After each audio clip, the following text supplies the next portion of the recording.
Good morning. Thank you for praying for my friend Teresa last week. She died Saturday night at 7 p.m.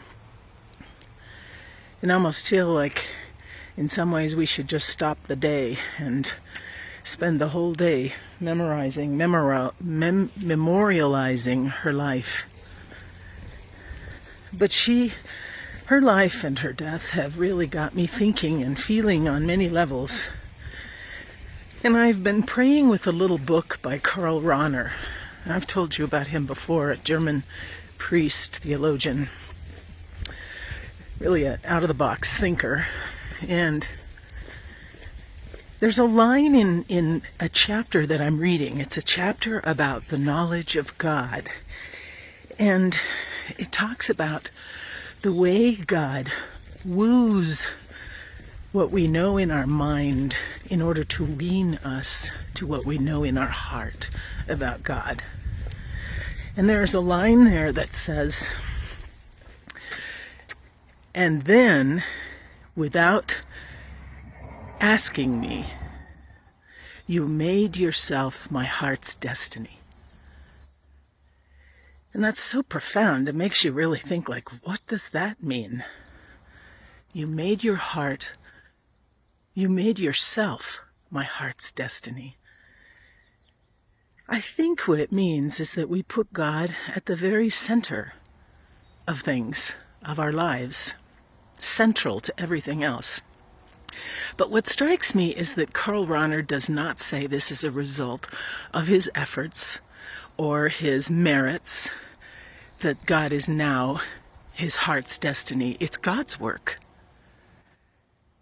Then, without asking me, you made yourself my heart's destiny.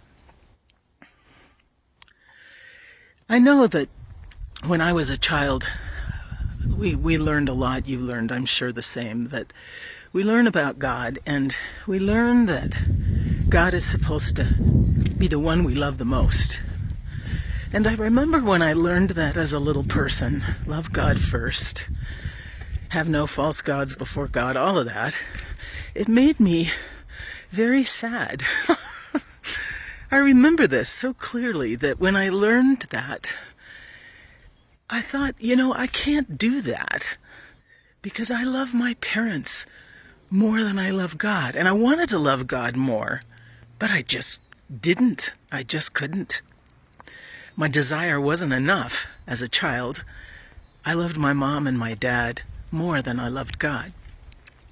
But as I matured, I started to realize that it's not about loving God in first place and loving others in second place. It's about using the love of God at the center of my being as the lens and catalyst for all my other loves.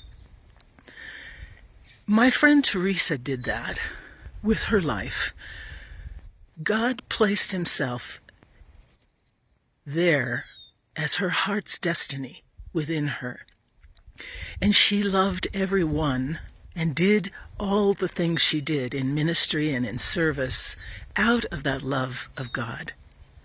God's love became her love. That's what we're all called to, right?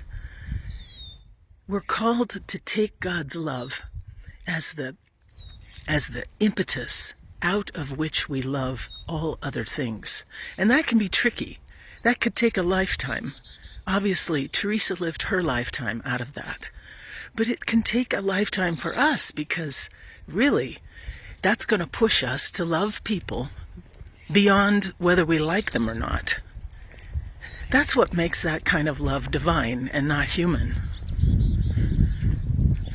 God's love, if we're loving the world and loving others through our love of God, out of our love of God, it's going to stretch us to where sometimes we feel like we're borrowing the love of God to love others because we just don't have it within us. But eventually, because we know it's not our work, God begins to transform that stretching And that desire we have to love God, to love others through our love of God, God begins to transform us to where ultimately you almost can't tell the difference. That our love becomes so similar to the love of the divine that the world is experiencing the presence and the love of God through people, through you, through people like Teresa. So that's a tall order. But remember, it's God's work, right? Karl Rahner said it. And then, without asking me, you made yourself my heart's destiny. So the key is being open. What's God doing in there? And allowing God to work through you. Allowing the divine to be present in the world because you are present in the world. Teresa, pray for us. Have a good day.